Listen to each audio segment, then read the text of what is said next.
대상을 떠올린다는 거예요. 심상으로. 근데 우리가 떠오르는 이미지를 먹고 배부를 수 있나요? 없지요. 그러니까 일차 과정 사고, 즉 욕망을 충족해 준 적이 있는 대상에 대한 이미지를 떠올리는 수준의 사고만으로는 현실적으로 그 욕망을 충족할 수는 없어요. 그렇지만 어쨌거나 원초안의 일차 과정 사고를 한다라는 거죠. 자, 그 다음에 우리가 자아를 얘기를 해보도록 하겠습니다. 우리가 이제 그 앞서 얘기했듯이 아이들의 심리 성적 발달 단계에서 첫 번째 단계 만 18개월까지가 구강기 내지는 구순기라고 얘기를 했잖아요. 자, 구강기 기간 동안 굉장히 중요한 사건이 일어나는데 처음에는 엄마 젖을 먹던 아이가 엄마 젖을 빼고 엄마 젖과 이별하는 걸 이유라고 얘기를 하죠. 그리고 이제 고형식 식사를 하게 되는 거예요. 이거는 거의 혁명입니다. 이가 나기 때문에 이제 그렇게 이유의 과정을 거치잖아요. 자, 근데 이제 아이들이 엄마 젖 달라고만 울어요. 평소처럼 울었는데 우리 엄마가 예전에는 나한테 젖을 물려줬는데요. 이제는 젖을 주지 않고요. 숟가락을 들이밀어요. 그럼 아이들이 싫다고 막 입 다물고 고개 돌리고 엄청 저항을 하죠. 자, 이 순간 엄마 젖을 원했는데 엄마 젖이 아니라 숟가락이 나한테 오는 이 상황, 즉 이유의 과정에서 아이들은 깨달아요. 현실은 내가 원하는 대로 작동하지는 않는구나. 나의 욕망은 엄마의 말랑말랑한 젖꼭지였지만 나에게 다가오는 현실은 딱딱한 숟가락이에요. 자, 이렇게 욕망과 현실의 차이를 알게 되면서 나는 욕망밖에 못 가지잖아요. 원초화가. 그러니까 저 현실, 내 욕망과 다른 현실을 담당할 무언가가 필요해요. 그래서 어디에서? 즉 원초화에서 뽀롱뽀롱뽀롱 무엇이 자아가 분화된다라고 이야기를 해요. 마치 아메바가 분화하듯이 이게 원초화라면요. 원초화에서 조금씩 이런 자아가 이렇게 커지면서 나중에 뚝 떨어져서 하나의 구조가 생긴다. 이런 구조로 프로이드는 이야기를 하고 있다는 거예요. 그러니까 발달 과정에서요. 구강기의 이유의 과정을 거치면서 원초화에서 자아가 분화된다라고 이해를 하시면 되고요. 그러면 자아가 작동하는 모든 힘은 어디서 온다? 원초화에서 온다라고 프로이드는 이해를 하고 있습니다. 그러다가 이제 인생의 두 번째 시기인 만 18개월 이후에 어느 시기죠? 항문기예요. 배설을 보유하고 폭발하는 항문기에 이러면 어떤 일이 일어나요? 배변 훈련하잖아요. 대소변 훈련의 핵심은 뭐죠? 나는 지금 별로 안 하고 싶은데 우리 엄마가 나를 굳이 변기에 앉혀놓고 한번 해봐 라고 얘기해요. 내가 벌떡 일어나려고 다시 한번 해봐 하면서 앉혀요. 하기 싫다는데 하라 하고. 그다음에 또 어떤 경우는요. 나 지금 엄청 급해요. 막 하고 싶은데 우리 엄마가 지금은 안 된대요. 조금 이따가 해야 된대요. 저기까지 갈 때까지만 참아라고 자꾸 얘기를 해요. 나 지금 하고 싶은데 안 된다고 얘기를 해요. 이거 뭐예요? 컨트롤이에요. 최초의 통제를 경험하는 게 컨트롤이에요. 우리가 이유식 할 때 젖달라는데 숟가락 주는 건 통제는 아니죠. 그냥 다른 현실을 깨닫는 순간인 거고요. 배변 훈련은 컨트롤, 통제의 개념이 따라옵니다. 그 현실이 내 욕망을 통제하려 든다라는 걸 깨닫는 순간 아이들은요, 이 현실이 정말 만만치가 않구나. 그러니까 현실을 따지는 존재인 자아가 더 많이 커져야 돼요. 자, 그래서 학문기에는요, 배변 훈련의 과정을 거치면서 프로이트에 의하면 자아가 굉장히 많이 성장하는 시기라고 이야기를 합니다. 자, 그 다음에 세 번째 시기인 남근기에는 성격 구조의 마지막인 초자아가 발달하는 시기다라고 정리를 해요. 그거에 대한 세부적인 내용은 뒤에서 다시 얘기를 하는 걸로 하고요. 다시 40페이지로 오면 자아가 담당하는 기본 기능은요. 원초아의 욕망과 사회적인 관점에서 원초아의 욕망을 꾸짖는 초자아 사이의 전쟁을 중재하고 양자가 합의할 수 있는 대안을 내는 게 이게 자아의 하는 일이에요. 자, 그래서 이것을 어떻게 표현을 하냐면 자아는 성격의 실행자이자 집행자이자 조정자이자 중재자이자 그 다음에 막 소리 지르면서 싸우는 얘네들을 진정시키는 이성적인 부분이다라고 이야기를 합니다. 자, 그러면 둘 사이의 그 분쟁을 조정을 해야 되는데 어떤 방식으로 조정을 하죠? 예를 들자면 제 앞에 이런 남의 물컵이 한 번 있다고 칠게요. 물컵이 여기 앞에 있어요. 나 목말라요. 근데 저거 누구 건지 모르겠어요. 근데 나는 마시고 싶다는 거죠. 원초하면요. 이거 마셔야지. 들고 마시려고 해요. 내 마음속에 초자아가 꾸짖습니다. 뭐 도둑이야? 저거 누구 건지도 모르고 남의 건데 그렇게 함부로 마시면 어떡해? 라고 내 안에 있는 초자아가 나의 욕망, 원초화를 꾸짖기 시작합니다. 그럼 자아가 발동해야죠. 얘들아 싸우지 마. 라고 하면서 둘 다 납득할 수 있는 합리적인 대안을 내주어야 해요. 자, 뭐죠? 이 물 주인이 있는지 한번 물어보고 마셔도 되는지 물어보면 되잖아. 그래서 이 물 주인이 있어요. 저 목마른데 마셔도 되나요? 라고 얘기하게요. 그래서 주인이 오케이를 하면 마시는 거죠. 이걸 마실 때 원초화는 목마름을 해소한 거죠. 그리고 초자아는 타인의 양해를 구하고 동의하에 마신 거기 때문에 더 이상 원초화를 꾸짖을 이유가 없어져요. 자, 이런 식으로 양자가 타협할 수 있는, 즉 초자아한테 혼나지 않으면서도 원초화가 현실적으로 자신의 욕망을 충족시킬 수 있는 방법을 찾아주는 것이 바로 자아의 기능이다라고 생각을 하시면 됩니다. 자, 40페이지 맨 끝줄에 보면은요, 생후 4개월에서 6개월경에 이 시기가 뭐냐면은요, 바로 이유식이 시작되는 시기예요. 이유식을 시작하는 이 시기, 구강기의 이 시기에 원초화로부터 분화되어 생겨나고 원초화로부터 에너지를 빌어서 환경 요구에 반응을 하게 됩니다. 달리 얘기하면 자아가 사용하는 모든 힘은 어디서 나온다? 원초화에서 끌어다 쓰는 것이다 라고 이야기를 하고 있습니다. 자, 원초화는 오로지 100% 무의식적이지만 자아도 그렇고요. 뒤에 뒤따르는 초자아도 그렇고요. 이 자아와 초자아는요. 의식과 전의식과 무의식적인 세 차원을 다 가져요. 그러니까 세 측면에서 다 작동이 가능하다라고 구별을 해주셔야 합니다. 자, 그리고요. 자아는요. 현실 다 단하고 원초화로부터 원초화는 목마름 꾸짖을 이유가 없어져요. 자, 이런 식으로 양자가 타협할 수 있는, 즉 초자한테 혼나지 않으면서도 원초아가 현실적으로 자신의 욕망을 충족시킬 수 있는 방법을 찾아주는 것이 바로 자아의 기능이다라고 생각을 하시면 됩니다. 자, 40페이지 맨 끝줄에 보면은요, 생후 4개월에서 6개월경에 이 시기가 뭐냐면은요, 바로 이유식이 시작되는 시기예요. 이유식을 시작하는 이 시기, 구강기의 이 시기에 원초아로부터 분화되어 생겨나고 원초아로부터 에너지를 빌어서 환경 요구에 반응을 하게 됩니다. 달리 얘기하면 자아가 사용하는 모든 힘은 어디서 나온다? 원초아에서 끌어다 쓰는 것이다 라고 이야기를 하고 있습니다.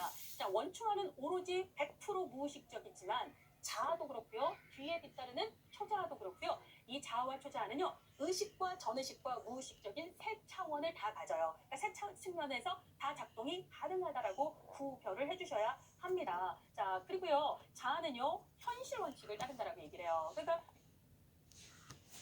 되나요? 라고 얘기하게요. 그래서 주입 4개월에서 6개월경에 이 시기가 뭐냐면은요, 바로 이유식이 시작되는 시기예요. 이유식을 시작하는 이 시기, 구강기의 이 시기에 원초아로부터 분화되어 생겨나고 원초아로부터 에너지를 빌어서 환경 요구에 반응을 하게 됩니다. 달리 얘기하면 자아가 사용하는 모든 힘은 어디서 나온다? 원초아에서 끌어다 쓰는 것이다 라고 이야기를 하고 있습니다. 자, 원초아는 오로지 100% 무의식적이지만 자아도 그렇고요. 뒤에 뒤따르는 초자아도 그렇고요. 이 자아와 초자아는요, 의식과 전의식과 무의식적인 세 차원을 다 가져요. 그러니까 세 측면에서 다 작동이 가능하다라고 구별을 해주셔야 합니다. 자, 그리고요, 자아는요, 현실 원칙을 따른다라고 얘기를 해요. 그러니까 자신의 욕망을 이루는 쾌락만을 추구하지만 자아는 그것이 현실적으로 가능한가, 현실을 따지는 일을 한다 해서 현실 원리를 따진다라고 얘기를 하고요. 원초아는 1차 과정 사고를 하죠. 근데 내 욕망을 충족시켜준 적이 있는 대상의 이미지만 떠올리는 걸로는 현실적인 욕망의 충족은 불가하기 때문에 현실적으로 욕망을 충족시켜주는 일을 하는 자아는 2차 과정 사고를 해요. 이건 먼저 실제로 그 욕망을 충족시킬 수 있는 현실적인 방법을 찾아 원칙을 따른다라고 얘기를 해요. 그러니까 자신의 욕망을 이루는 쾌락만을 추구하지만 자아는 그것이 현실적으로 가능한가, 현실을 따지는 일을 한다 해서 현실 원리를 따진다라고 얘기를 하고요. 원초아는 1차 과정 사고를 하죠. 근데 내 욕망을 충족시켜준 적이 있는 대상의 이미지만 떠올리는 걸로는 현실적인 욕망의 충족은 불가하기 때문에 현실적으로 욕망을 충족시켜주는 일을 하는 자아는 2차 과정 사고를 해요. 이건 먼저 실제로 그 욕망을 충족시킬 수 있는 현실적인 방법을 찾아주는 사고라고 이야기를 할 수가 있습니다. 자, 그래서 뭐라고 얘기를 하고 있냐면 자신이나 타인에게 해를 끼치지 않고 본능적인 욕망을 충족시키고자 하는 현실적인 사고에 입각을 하여 욕망을 만족시켜 줄 수 있는 대상을 현실적인 존재로 만들어주는 거죠. 그러니까 배고프면 쉽게 말하면요, 냉장고에 먹을 거 있나 한번 찾아볼까 이렇게 생각을 하게 하는 거, 이게 자아의 2차 과정 사고다라고 얘기를 하시면 이해를 하시면 될 것 같아요. 자, 그 다음에 이제 성격의 마지막 구조인 초자아는요, 가장 마지막인 3세에서 5세 사이에 남근기에 출현을 하게 됩니다. 자, 우리가 이제 초자아를 또 이해하려면 남근기에 도대체 무슨 일이 일어나는가를 이해를 할 필요가 있어요. 자, 그래서 45페이지 한번 갈까요? 45페이지 남근기 한번 가도록 합시다. 자, 남근기는 만 3세에서 5세 사이의 시기고요. 이 시기의 아이들은요, 자신의 성기를 중심으로 해서 성적인 쾌감을 추구하게 됩니다. 자, 근데 이 시기에요, 아이들이 심리적인 갈등을 경험하게 된다라고 이야기를 해요. 자, 만 3세에서 5세 아이들, 우리가 이제 보통 유아기 아이라고 얘기를 하는데요.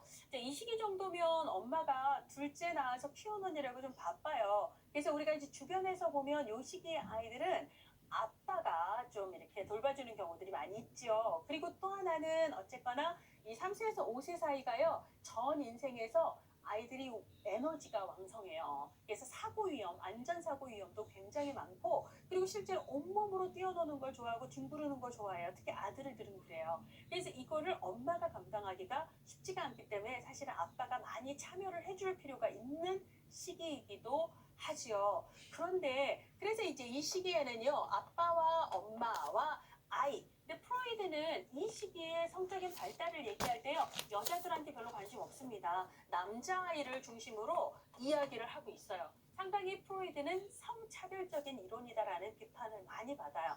근데 이제 남자아이들을 기준으로 볼 때요, 이 시기 남자아이들은요, 엄마가 너무 좋아요. 엄마가 너무 좋은데 엄마에 대해서는 그래서 에로스적인 성적인 사랑을 품는데요. 성애적인 사랑을 품는다고 얘기를 하고요.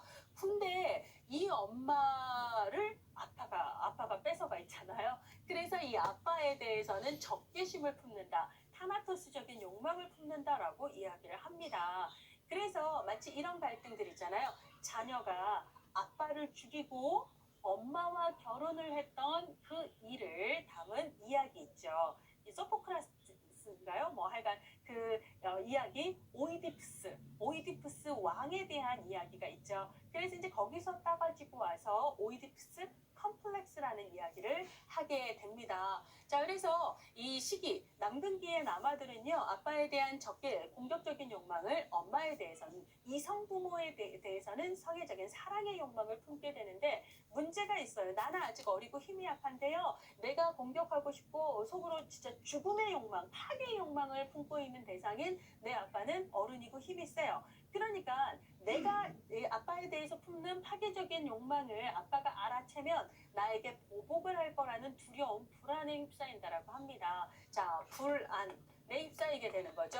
그래서 프로이드는 인간이 어떤 불안에 휩싸이게 될 때 이 불안으로부터 우리를 뭐 해주는, 방어해주는 메커니즘이 있다라고 얘기를 했고요. 다양한 메커니즘, 방어 기제들을 갖고 있다라고 얘기를 합니다. 그러니까 아빠로부터 내가 공격을 받을, 보복당할까봐 불안한데 어떤 불안을 느끼냐면, 지금 내가 갖고 있는 것 중에서 가장 좋은 게 성기예요. 이 성기를 아빠가 휙 잘라버릴 것 같은 거예요. 왜냐하면 내가 봤거든, 옆집 순이는 그거 없는 거, 성기가 없는 걸 내가 봤거든요. 그러니까 나도 걔처럼 누군가가 딱 잘라서 이 성기가 없어질까봐 불안한 거예요. 그러니까 아빠한테 들키면 내 성기를 잘라버릴까봐 무슨 불안? 거세 불안이라고 얘기를 하죠. 거세 불안을 느끼기 때문에 이 불안으로부터 나를 방어하기 위해서 첫 번째 전략은 뭐죠? 아빠에 대해서 내가 품고 있는 공격적인 욕망을 의식하지 않도록 무의식으로 억압을 해요. 아닌 척, 의식하지 않는 거예요.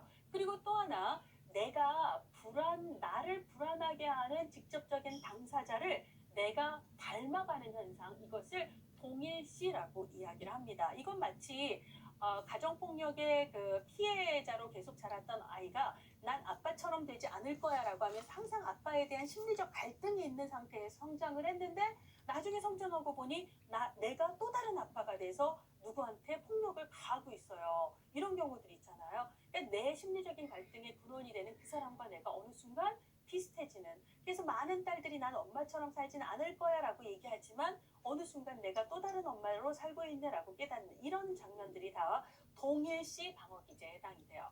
자, 그래서 억압을 하고 그 다음에 실제로는 그 사람이랑 내가 닮아가게 되고, 그 다음에 거꾸로 내가 그 사람의 품은 실제 마음은 적개심이지만 겉으로는 반대로 아빠 되게 막 흉내내고 싶어하고 아빠 되게 좋아하는 척하고 아빠랑 딸딸거리면서 온몸으로 놀아요. 막 이렇게 반대로 행동하는 것을요, 반동 형성 방어 기제라고 이야기를 하거든요. 자, 그래서 이 시기에 아이들은요, 자신들이 느끼는 오이디푸스 컴플렉스에서 오는 거세 불안을 이제 방어하고자 억압이나 반동 형성이나 동일시 같은 방어 기제가 작동을 하게 된대요. 그러면서 아빠를 닮아가게 돼요. 동일시를 하게 되는 과정에서 아빠가 갖고 있는 사회적 가치관이 있을 거 아니에요. 아빠가 이건 이러면 돼, 이건 이러면 안 돼 라고 아이한테 많이 얘기를 할 거 아니에요. 그러면 아빠가 갖고 있는 이게 옳고 이게 그르다라고 하는 아빠의 가치관이 내가 그거를 많이 들으면서 내 안에 흡수가 되는 거예요. 그래서 이러면 되고 이러면 안 된다라고 하는 내 안의 목소리, 성격이 생기게 되는데, 이걸 바로 초자라고 이야기를 하게 됩니다. 자, 그 얘기가 이제 45페이지에 쭉 있어요. 자, 45페이지 내용 한번 이야기를 하게, 목소리, 성격이 생기게 되는데, 이걸 바로 초되고 이 가치관이 내가 그거를 많이 들으면서 내 안에 흡수가 되는 거예요. 그래서 이러면 되고 이러면 안 된다라고 하는 내 안의 목소리, 성격이 생기게 되는데, 이걸 바로 초 초자라고 한다. 내가 그거를 많이 들으면서 내 안에 흡수가 되는 거예요. 그리고 이게 그르다라고 하는 아빠의 가치관이 내가 그거를 많이 들으면서 내 안에 흡수가 되는 거예요. 그래서 이러면 되고 이러면 안 된다라고 하는 내 안의 목소리, 성격이 생기게 되는데 이걸 바로 초자라고 이야기를 하게 됩니다. 자, 그 얘기가 이제 45페이지에 쭉 있어요. 자, 45페이지 내용 한번 볼까요? 자, 남근기의 세 번째 땡 보면 남근기의 두드러진 갈등은 오이디푸스 컴플렉스고요. 여자아이들은 반대로 여자아이들은 아빠가 좋아, 엄마가 미워해요. 그러니까 이성부모 좋아, 엄마, 동성부모 싫어해갖고 여자아이들은 그런 마음을 품는데요.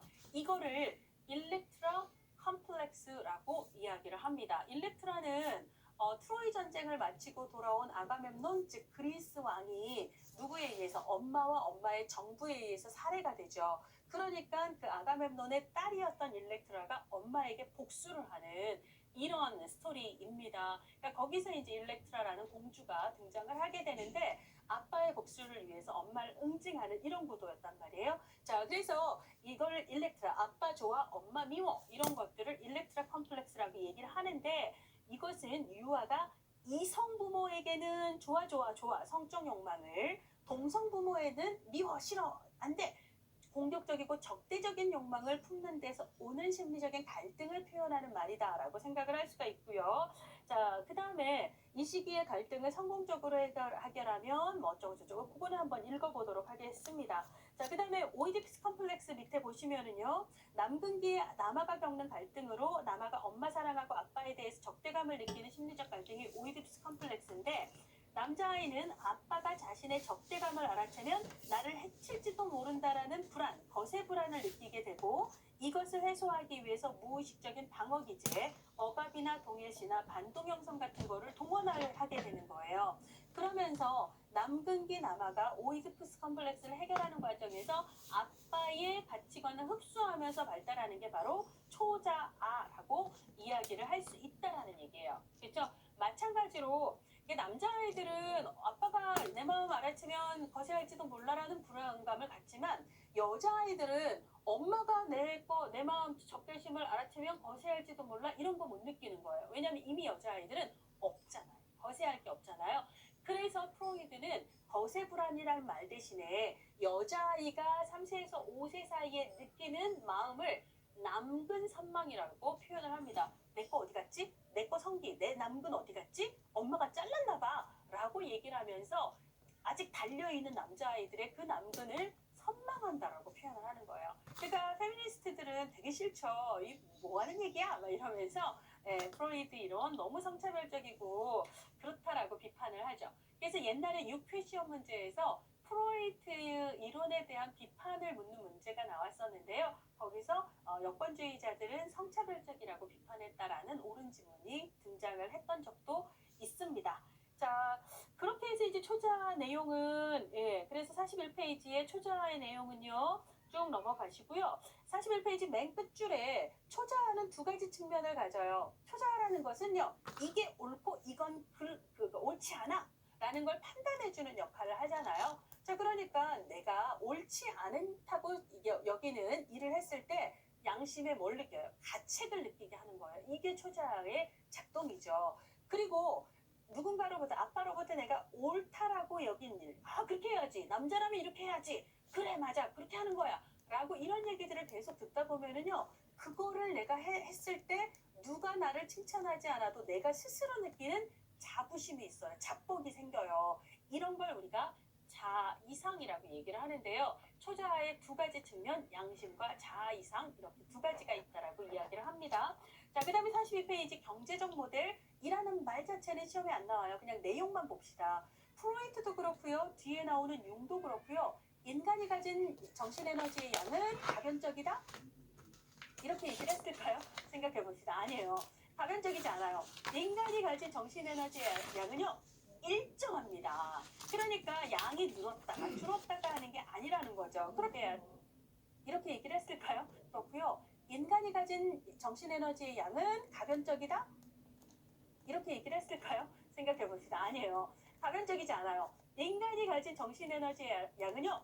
일정합니다. 그러니까 양이 늘었다가 줄었다가 하는 게 아니라는 거죠. 그럼 일정량의 에너지를요, 결국은 성격의 구조에 어떻게 배분하는가가 중요하다라고 이야기를 하는 거예요. 그러니까 예를 들자면 똑같이 10이라는 에너지를 갖고 있어도요, 이 10만큼의 에너지를요, 원초화와 자아와 초자아에 배분을 할 때 대부분의 에너지가 초자아에 다 쏠려 있고 자아와 원초아에는 1, 1, 8 이런 식으로 줬다고 합시다. 그러면은요, 원초와 자아는 약한데 초자아가 너무 강하니까 내가 품는 모든 마음에 대해서 초자아가 판단을 하기 시작해요. 이건 이렇잖아, 저건 저렇잖아, 너 이렇게 하면 어때?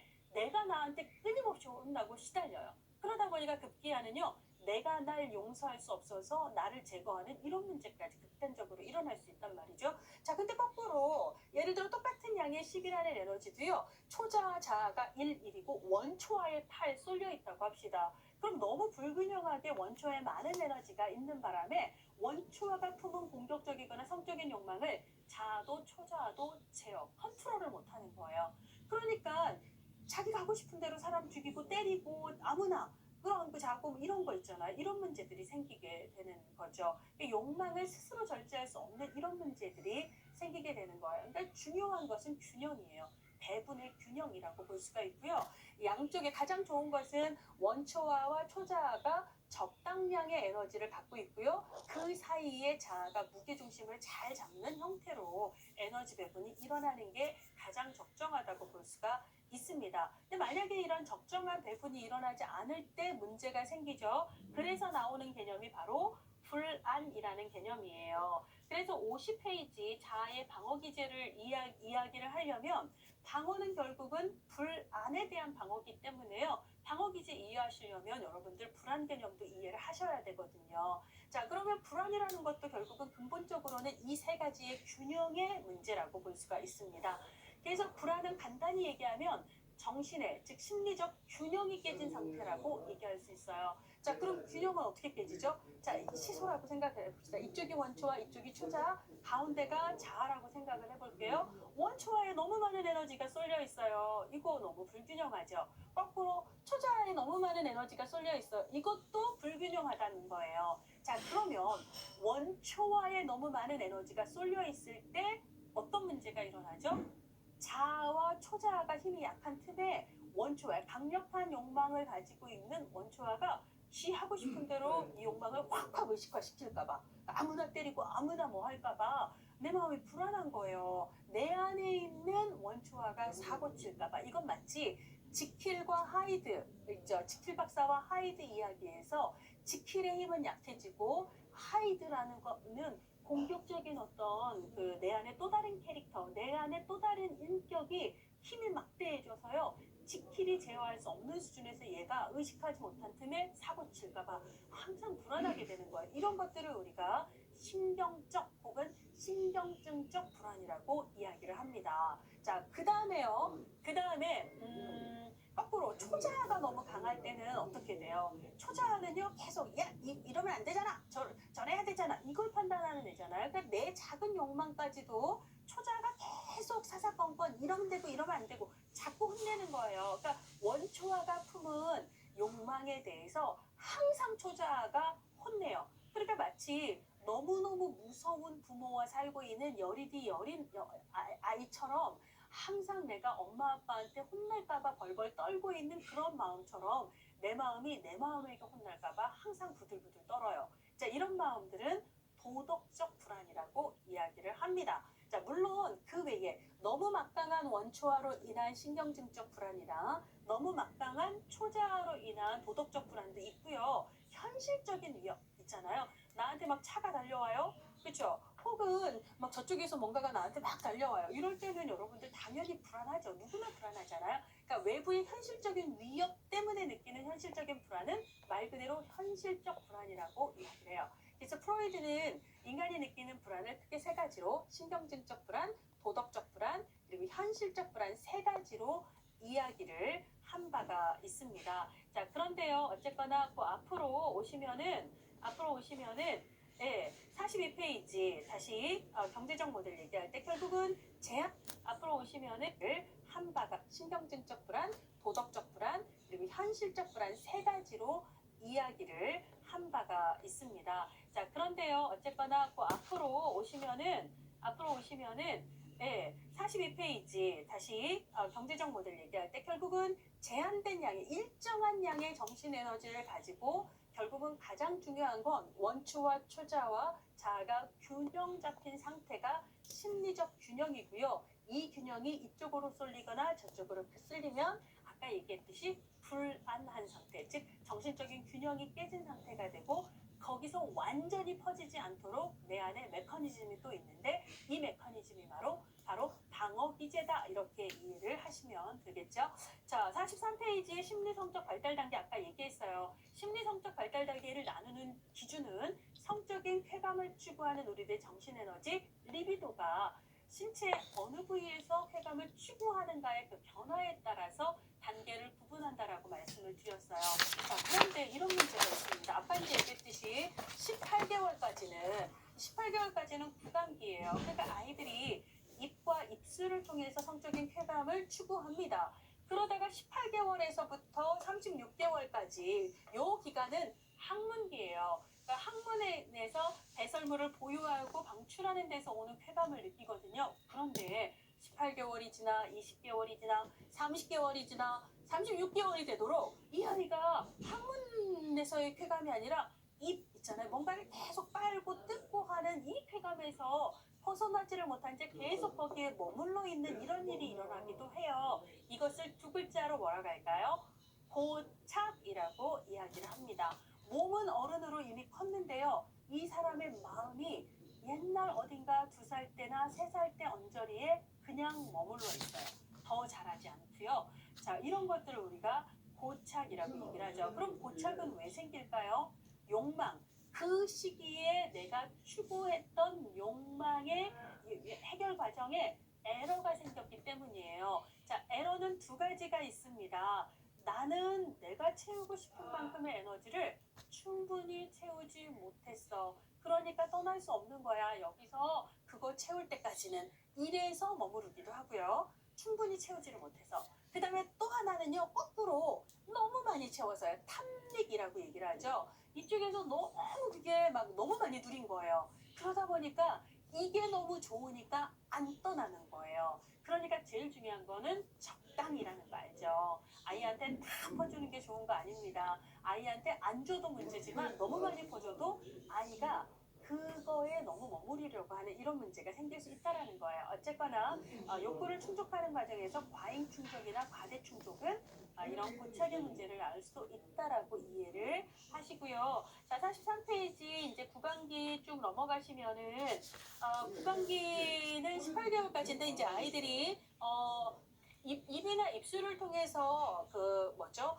욕망을 충족하려고 할 때 크게 이제 이간하기 전에 하고 이간한 이후에 충족하려고 하는 욕망의 성격이 조금 다르죠. 그러니까 이간하기 전까지는 아이들은 무언가를 쪽쪽쪽쪽 빠는 데서 쾌감을 느껴요. 이것을 우리가 구강 동조적 단계다 혹은 구강 수동적 단계다라고 얘기해요. 그런데 아이들이 이간하기 시작하면서는요, 빠는 게 아니라 이제는 씹고 깨무는 데서 쾌감을 느껴요. 근데 깨물면 아프잖아요. 그래서 이 시기는 구강 공격적 단계다라고 이야기를 합니다. 자, 그런데요, 이 아이가 뭔가를 쪽쪽쪽쪽 빠는 데서 쾌감을 느끼는 시기에 제대로 잘 충족하지 못했을 빠는 쾌감을 예를 들자면 엄마가 제때 젖을 물리지 못했다거나 이런 경우라든지 혹은 반대로 얘가 뭐만 하면 사인만 보내면 무조건 젖을 물리는 식으로 너무 빠는 욕망이 과잉 탐닉이 됐다거나 이런 경우는 뭐가 생기는 거죠?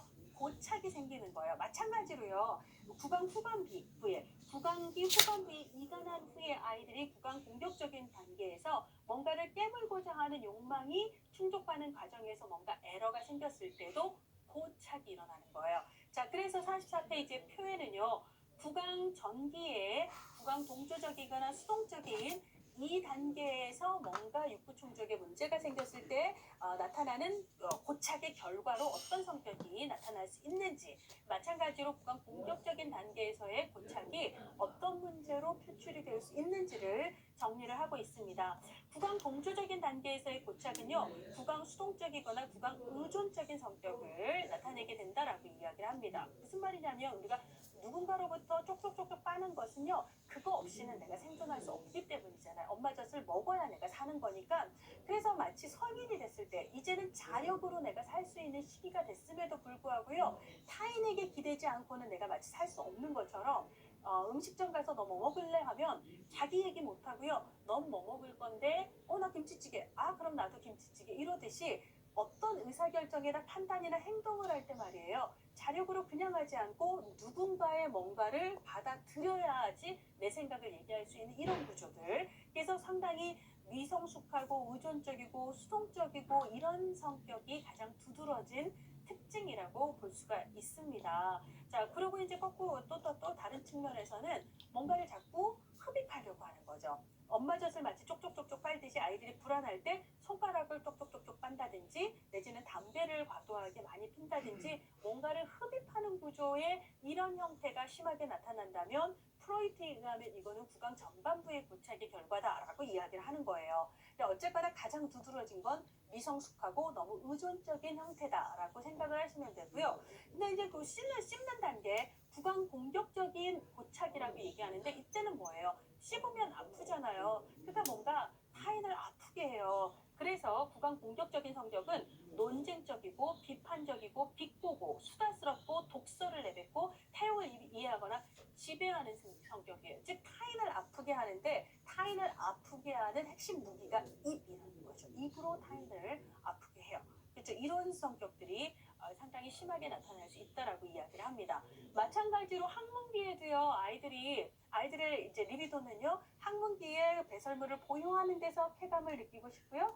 쫙 방출하는 데서 쾌감을 느끼고 싶은데 내가 보유할 때마다 엄마가 안 돼 얘기하고 방출할 때마다 자꾸 안 돼 해요. 스트레스 받잖아요. 그러니까 욕망을 적절히 충족하는 데 있어서 에러가 생기는 거예요. 그러면 고착이 되거든요. 자, 그래서 45페이지 표 있습니다. 전반부에는 항문기 전반부에는요. 아이들이 방출하는 쾌감을 느껴요. 그 다음에 후반부로 가면서요. 아이들이 보유하는 쾌감을 느끼거든요. 자, 그런데 항문 정반기에 항문 폭발, 그러니까 방출하는 쾌감을 우리가 항문 공격이다, 항문 폭발적이다라고 이야기를 하는데 이 시기에 고착이 되면 뭐가 나타나죠? 그러니까 정말 파괴적이고 잔인하고 난폭하고 적개심이나 의심 이런 것들이 생기게 되는 거예요. 그러니까 막 내지르는 성격 있잖아요. 뭐 하나를 이렇게 보유하지 못하고 나의 감정이든 분노든 혹은 물건이든 돈이든 그냥 막 내지르는 성격이에요. 그러니까 우리가